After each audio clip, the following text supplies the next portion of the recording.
On est parti. Bonjour Eric. Bonjour Elodie. Et bonjour à toi qui nous écoutes. Bonjour. Alors j'espère que vous vous portez bien, que vous vous sentez bien et parce que on va vous présenter le 9e épisode de notre podcast Sous le soleil. Voilà, enfin le soleil est revenu. Nous avons au parc de Noisiel. En Seine-et-Marne. En Seine-et-Marne, on a quitté Paris et on est assis là sur une jolie table de pique-nique avec un joli petit soleil. Oui. Et on a abordé le thème de... Exactement. Alors qu'est-ce qu'on va aborder Eric aujourd'hui ? Un thème que nous avons décidé de choisir nous-mêmes. Oui, exactement. On ne vous a pas demandé, on vous a rien demandé. Non. Cette fois-ci, on s'est dit non, on va porter nous-mêmes le sujet parce que le sujet est très important. Oui, parce que il est vrai qu'on le lit à travers vos commentaires, à travers vos questions, et c'est un sujet dans lequel vous n'osez pas, vous ne souhaitez pas vous immiscer, et pourtant pour nous il est très très important parce qu'il est à la base de tout. Et oui, des fois on a un peu peur d'en parler, on sait de quoi on parle, mais on ne sait pas des fois de quoi il est constitué, et ça s'appelle l'estime de soi. Voilà, c'est la première des questions qu'on peut se poser, qu'on peut vous poser là maintenant. Comment mesurez-vous aujourd'hui votre estime de soi, donc de vous? Oui, et comment est-ce qu'elle a peut-être aussi évolué, parce que c'est vrai qu'on n'a peut-être pas la même estime de nous quand on a 5 ans, quand on a 10 ans, quand on a 30 ans, 40 ans. J'ai oublié les 20 ans, mais je ne vous oublie pas. Bref, 30 ans, 40 ans, au fil de la vie, de nos épreuves, et notre estime de nous-mêmes se transforme, se modifie, se partage, et parfois se fragilise. C'est ça, c'est exactement ça, en se demandant qu'est-ce que je vaux de moi à moi, oui. Comment peut-être aussi les autres me voient, portée d'appréciation globale, une sorte d'évaluation de l'estime de toi, de l'estime de vous, de l'estime de soi. Alors, tu vas bien entendre que dans ce podcast, l'estime de soi, c'est quelque chose qui est très large. Il y a beaucoup d'éléments dans l'estime de soi, mais on va essayer, comme d'habitude, de te le simplifier et de te le rendre extrêmement accessible pour que tu aies une observation et une compréhension globale. Et des oiseaux. Et des oiseaux. Et des oiseaux qui nous écoutent et qui nous entendent. On va commencer par peut-être une définition de l'estime de soi. Exactement. Qu'est-ce qu'est l'estime de soi? Qu'est-ce que l'estime de soi et comment est-ce qu'on pourrait la définir? Il y a plusieurs possibilités sur la façon de l'appréhender. D'abord, c'est une évaluation. Mettre dans la balance ce qu'on pense de soi, c'est donc un jugement de valeur à propos de soi. Souvent, la confiance en soi, c'est le sentiment qu'on peut éprouver ou que vous éprouvez quand vous savez que vous pouvez compter sur vous-même pour faire face aux circonstances, aux problématiques de la vie, en ayant toujours à l'idée une forme de constance, d'idée de valeur. Et donc, on peut pas mieux faire cette définition, Eric. Donc, c'est effectivement de se donner la valeur à ce que l'on est, ou peut-être à ce que aussi on croit être, parce que c'est quand même un sentiment qui est fondé sur nos valeurs et sur un sentiment de sécurité, avant tout. C'est vrai qu'on parle de notre jeu, à nous, vers un jeu idéal. C'est toujours cette passerelle du sentiment de vouloir se développer, du sentiment de vouloir accéder à un objectif, à un idéal de ce qu'on est, et parce que nous sommes en constante évolution. On évolue, c'est vrai qu'on peut percevoir, comme on a fait sur les précédents podcasts, par exemple, les cycles du changement, les saisons. Il y a des moments où on se sent plus en phase d'énergie positive, d'autres un peu plus négative. Et donc, la perception de l'estime de soi varie dans l'appréciation qu'on peut en donner, et on peut valider aussi le fait que quand on est en période positive, on ressent le fait d'être peut-être plus en confiance, donc plus en énergie, donc plus dans un cercle vertueux, à l'opposé d'une situation où on est un petit peu plus en énergie basse, un peu plus dans le doute, un peu plus dans la retenue, en pouvant se dire je n'y arrive pas ou je n'y arriverai pas. Tout ceci est un processus, c'est une évolution. L'estime de soi en elle-même est une ressource. Exactement. Et alors, est-ce qu'on parle un petit peu de sa construction? Parce que vous vous dites, oui, on nous parle de l'estime, c'est sympa, mais ça vient d'où ce truc-là? Oui. Comment c'est né? Comment c'est arrivé? Voilà, comment c'est arrivé? Eh bien, tout simplement, ça vient de votre passé, de votre enfance, des expériences qui vont dépendre de ce que vous percevez de vous-même, donc que ça soit d'une valeur positive ou d'une valeur négative, hein.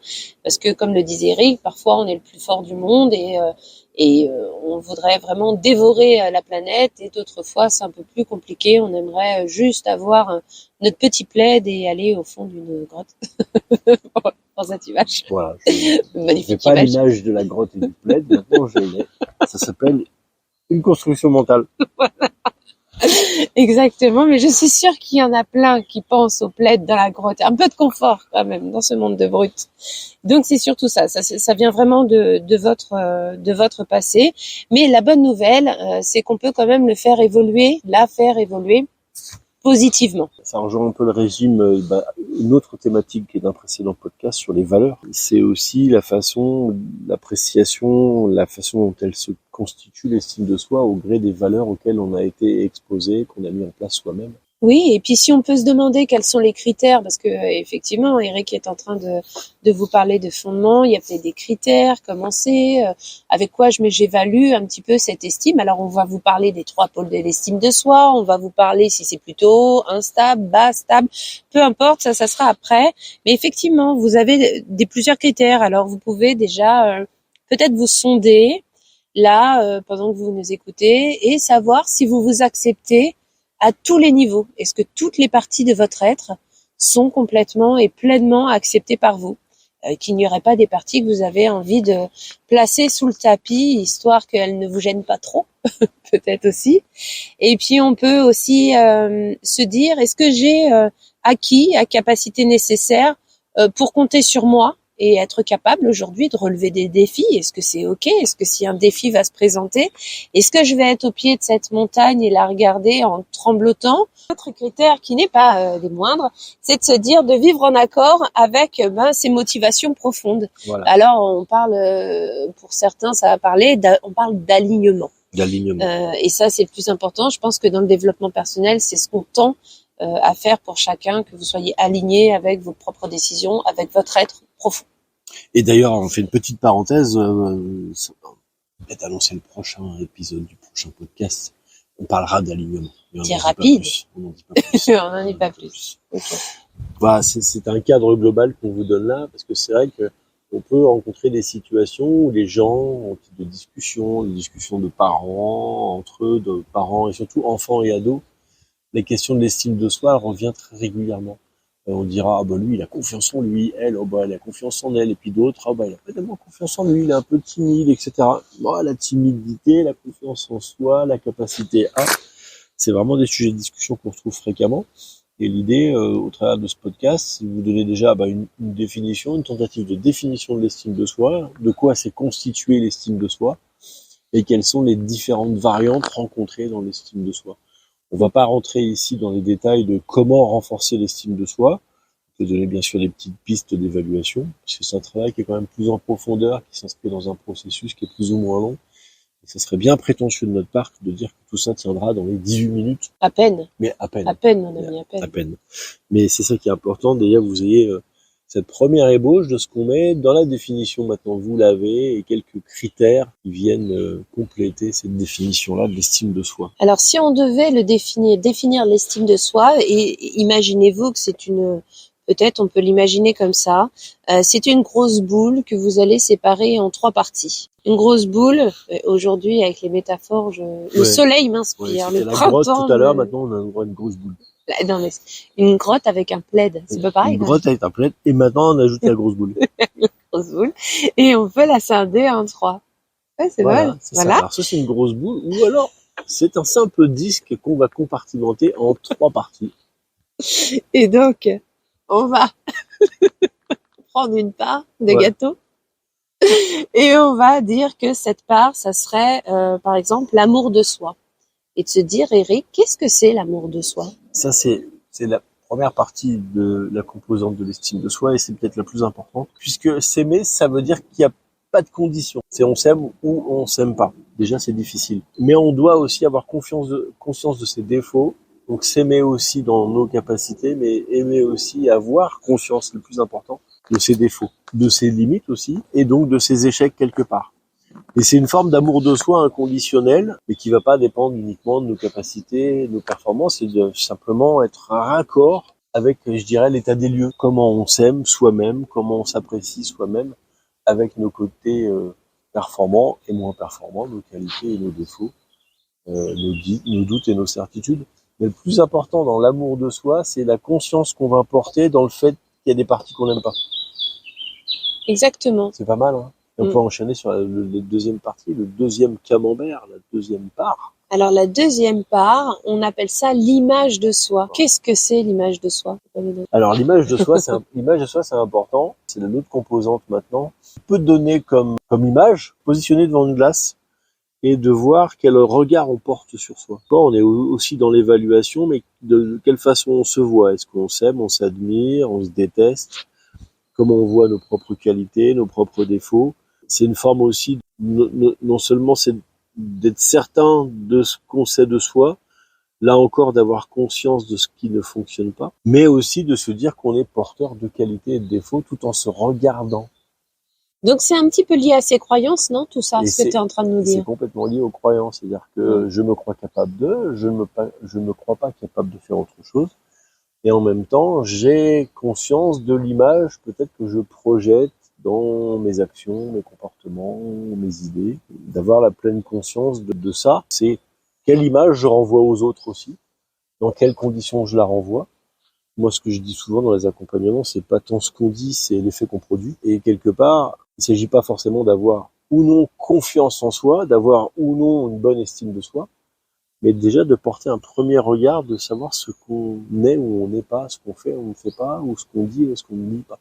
C'est d'abord conscientiser certains aspects avant de dire qu'on a, oui ou non, une bonne estime de soi. Et notre troisième part de disque, c'est la confiance en soi. Alors, confiance en soi, tu en as parlé au tout début. On va pas faire de redite là-dessus. Vous savez ce que c'est d'avoir confiance en soi.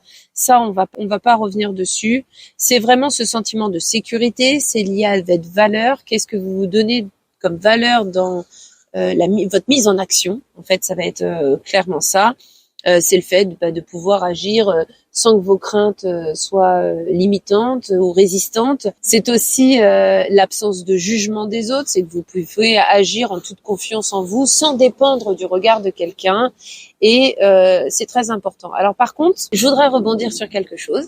C'est que on parle souvent de ne pas avoir confiance en soi, de ne pas de vouloir retrouver la confiance en soi. Alors une confiance en soi, c'est pas comme un trousseau de clés qu'on perd, mais c'est plutôt un sentiment qu'on va renforcer. Voilà, donc c'est pour ça que c'est important de se dire que on ne va pas, on va la diminuer parce que il y a des moments où la vie va nous chahuter un peu, chahuter, voilà. Et pour le coup, on va être un peu plus déstabilisé et ça va être compliqué. Mais vous avez confiance en vous. Vous avez confiance en vous le matin quand il faut brosser vos cheveux. Bon, excusez-moi pour une partie de la... Vous lavez les dents, voilà. Vous avez confiance en vous quand vous vous lavez les dents. Vous aviez confiance en vous quand vous prenez votre fourchette et vous la mettez sur ce geste moteur jusqu'à votre bouche. Vous avez confiance en vous dans plein de gestes de quotidien. Alors, effectivement, ce geste-là est peut-être un peu plus délicat pour vous, mais pour autant, ce n'est pas perdu. Ça a juste besoin d'être renforcé. C'est toute la différence qu'on peut ressentir entre justement cette situation où on a l'impression de ne pas pouvoir faire, d'être totalement impuissant, tout en ayant conscience qu'à un moment donné de notre vie, on ne raisonnait pas comme ça. On avait peut-être la capacité, on n'avait pas de crainte pour le réaliser, pas de peur, et on se rend compte aujourd'hui que c'est peut-être un petit peu plus difficile. Ce que ça veut dire surtout, c'est que quand on perd de l'estime de soi, on la perd pas définitivement. Il faut qu'on veuille la travailler, qu'on se fasse accompagner aussi pour le faire, qu'on y aille par des petits pas pour restaurer petit à petit le bel escalier de l'ascension de l'estime de soi. On doit d'abord passer par des étapes intermédiaires pour la renforcer. On renforce l'estime de soi et on n'oublie pas non plus que l'estime de soi, ça se nourrit. Ça se nourrit grâce à nos besoins, effectivement. Donc, il y aura le besoin de se sentir aimé et le besoin d'être compétent. C'est deux besoins qui vont être très importants. Qu'on complète avec un épisode précédent de notre podcast, avec la pyramide de Maslow, qui était l'expression de mon besoin.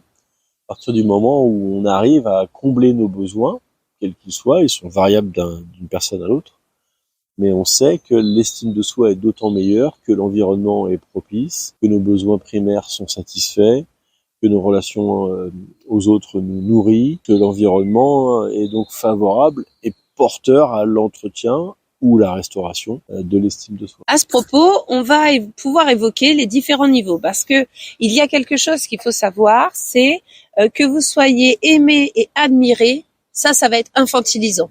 Dans votre estime de soi, vous allez vous sentir infantilisé. Par contre, si vous êtes estimé mais que vous n'êtes pas apprécié, il y aura quelque chose en vous qui va être frustrant. Alors, ce qui va nous intéresser pour comprendre, parce que parfois vous êtes certainement entendu dire, dis donc, qu'est-ce qu'il a confiance en lui, celui-là. Moi, j'aimerais bien être comme lui, ou peut-être que sa confiance m'écrase un peu. Et là, ça va être intéressant parce qu'on va aller regarder d'un peu plus près en fait les différents niveaux de l'estime de soi. Et Eric, on commence par ce niveau qui est un niveau qu'on souhaiterait tous atteindre, qui est l'estime de soi haute et stable. Et stable. Bon, on l'a tous en fait.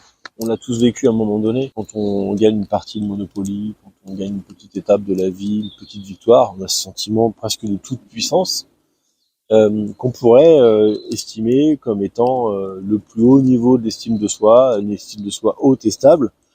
Mais là où c'est important de la mesurer, c'est pas dans ces petites victoires-là, dans les petites situations spécifiques. On rencontre des personnes qui, d'une manière générale, voilà, sur des événements ordinaires, des circonstances spécifiques, sont toujours de comportements équivalents, de confiance équivalente, prennent les choses peut-être avec recul et philosophie, en ayant conscience de leurs propres capacités, de leurs propres défauts, et pour autant, ça vient pas les déstabiliser, ça ne vient pas leur porter préjudice dans leur fonctionnement ou leur façon de s'appréhender, de se voir dans le regard des autres ou simplement dans le miroir. On va être face à des personnes qui seront plutôt à l'écoute, en effet, qui se montreront pas tendues dans la difficulté et qui chercheront plutôt en fait à argumenter, convaincre, plutôt qu'à déstabiliser. Une forme d'équilibre dans leur niveau de confiance par rapport à ce qu'ils perçoivent d'eux-mêmes vis-à-vis des autres. On a un autre degré, une autre variante dans l'estime de soi, qui est une estime de soi là encore haute, mais elle est instable. Là, il y a un petit particularisme, c'est que la personne montre que manifestement, elle est plutôt confiante en elle, dans ses capacités, dans ses forces, mais confrontée à un environnement un peu houleux, un peu différemment, compétitif, déstabilisant. On va retrouver des personnes qui vont être plutôt déstabilisées face à l'échec, à la difficulté, avec des individus qui en général voilà vont être un petit peu plus volubiles, vont essayer de monopoliser un petit peu plus le temps, la parole, l'accaparer. Ils ont confiance en eux, mais quand ça crispe un peu, on le voit. C'est ça. Ils ont l'impression que l'autre devient vite une menace. L'autre devient une menace. Qui fonctionne un peu à contresens. Voilà. Donc c'est des personnes qu'on remarque rapidement parce que quand on les contrarie, ils peuvent être irrités, ils peuvent vouloir prendre le dessus et puis ils réagissent aussi à la critique de manière peut-être un peu plus agressive que la moyenne. Et ça, c'est tout le particularisme, c'est qu'en apparence, en fait, le fonctionnement semble bien stable, l'édifice est bien posé. Dès que le vent commence à farcir un petit peu, on perçoit les premières réactions. Finalement, c'est pas aussi vigoureux que ça. Alors, on parle souvent des personnes qui ont une basse estime de soi, on va en venir, mais pour autant, les personnes qui ont une estime d'elles-mêmes haute et instable, comme l'énuméré Eric, peuvent avoir une fragilité au niveau de l'image qu'elles ont d'elles. Et c'est ce qui crée aussi ce petit désagrément. Ce petit désagrément, cette sensation désagréable quand l'environnement devient un petit peu plus piquant. Ouais. C'est que voilà, l'image de soi est un peu écornée et ils ont du mal justement à gérer cette estime de soi, l'image de soi. Et puis on peut rebondir également sur l'image de soi qui est basse et stable. Alors qu'est-ce que c'est ? Eh ben c'est un niveau qui est influencé par des événements extérieurs. C'est-à-dire c'est des personnes qui vont faire très peu d'efforts pour pouvoir promouvoir leur image. Elles acceptent, elles vont subir, elles vont être extrêmement résilientes. Et là, ça va être vraiment une autre partie. Mais la partie dont on voudrait vous parler, et peut-être qu'on va pas parler non plus, y passer beaucoup de temps, mais on va quand même vous la dire, c'est le niveau de l'estime de soi qui soit basse et instable. Dernière catégorie là où les personnes vont être globalement sensibles et assez réactives aux événements extérieurs qui vont être vu comme étant positif dans des situations où le sujet va vouloir améliorer sa condition et son état d'âme. Mais en fait, ils vont être très sensibles et vont avoir une forme de souffrance un petit peu cachée, puis de triomphe assez modeste. C'est-à-dire qu'ils vont pas forcément vivre de manière explosive leur petite victoire. On est sur une forme de, je dirais, de contentement assez flat. Oui, on pourrait le dire comme ça. Et on peut conclure en fait par ces différents profils. On sait que dans le repérage, vous l'avez bien entendu, on se fie à leur succès, on se fie aux compliments, on se fie aux échecs et on va se fier aux critiques. Et c'est ce qui va nous permettre aussi de jauger en fait le niveau de leur estime d'elles-mêmes. Mais vous pouvez également, il y a aussi, si vous voulez savoir quelle est votre estime de vous-même, il y a un test qui est tout à fait disponible en ligne, Eric. Oui, ça s'appelle le test de Rosenberg. Vous répondez de mémoire à 18 questions. Et vous avez un score qui ressort et qui vous donne un peu votre positionnement par rapport à l'estime de soi. Ça donne déjà un premier axe de positionnement. Et si vous voulez en savoir un peu plus, consultez les différents articles sur le sujet de l'estime de soi. Vous en trouverez vraiment partout. Si c'est vraiment un sujet dans le développement personnel qui est majeur, c'est bien celui-là. Il est autant majeur qu'il est complexe à aborder et surtout, s'agissant d'une évaluation, à évaluer. Exactement, donc n'hésitez pas à vous faire accompagner si vous en ressentez le besoin, si ça devient limitant, compliqué pour vous. Vous avez énormément de thérapeutes aujourd'hui et vous pouvez tout à fait choisir le thérapeute toujours qui vous convient le mieux et personnellement et professionnellement. On peut le retrouver aussi associé à différentes pathologies psychiques, notamment la dépression, les troubles de l'humeur, où on va alterner des situations où on a l'impression de soi d'être le chef du monde, ou alors le lendemain d'être vraiment moins que rien. Donc il y a d'une manière générale le positionnement et l'évaluation de l'estime de soi, et derrière un état de vigilance à avoir en fonction d'un possible état pathologique que peut présenter la personne au regard de son estime de soi. Et bien voilà. Et bien voilà, nous allons nous quitter sur ces bonnes paroles. Ces belles paroles-là. Et sous ce beau soleil, pour glisser tout doucement vers l'épisode 10. Où on va aborder quelque chose qui est assez théorique de prime abord. Oui, c'est vrai. Qui prend beaucoup de sens au quotidien, puisqu'on appelle ça les niveaux logiques. Oui, et d'ailleurs, on va vous les découvrir en jouant un petit peu. Parce que quoi de mieux de les comprendre que de les vivre. Voilà, et vous allez voir que ça va faire un lien avec tous les précédents podcasts, notamment sur les thématiques liées aux besoins, aux croyances, à l'environnement, à nos capacités, à pourquoi on le fait, pourquoi on est là, etc., etc. On vous remercie pour votre attention, on vous souhaite une belle journée, une belle après-midi. Tout à fait. Si vous continuez à nous poser vos questions, parce que là, c'est nous qui avons imposé le thème, mais continuez bien sûr à nous poser nos questions à sacado-podcast@gmail.com, donc sacado-podcast@gmail.com, pour simplement nous poser des questions sur quelque chose que vous vivez, sur un thème que vous souhaitez aborder, mais encore pour pouvoir nous rejoindre, parce que vous avez la possibilité de le faire. Toujours en Île-de-France, on précise, Eric. Oui, en Île-de-France. On reste en Île-de-France. On aura vocation à se déplacer, mais plutôt à la rentrée. Plutôt à la rentrée. Donc là, on reste sur la région parisienne, s'il vous plaît. Et si vous voulez y assister, nous poser des questions, c'est avec grand plaisir qu'on vous accueille en pleine nature. Au revoir et à bientôt. Au revoir et vivez l'instant présent.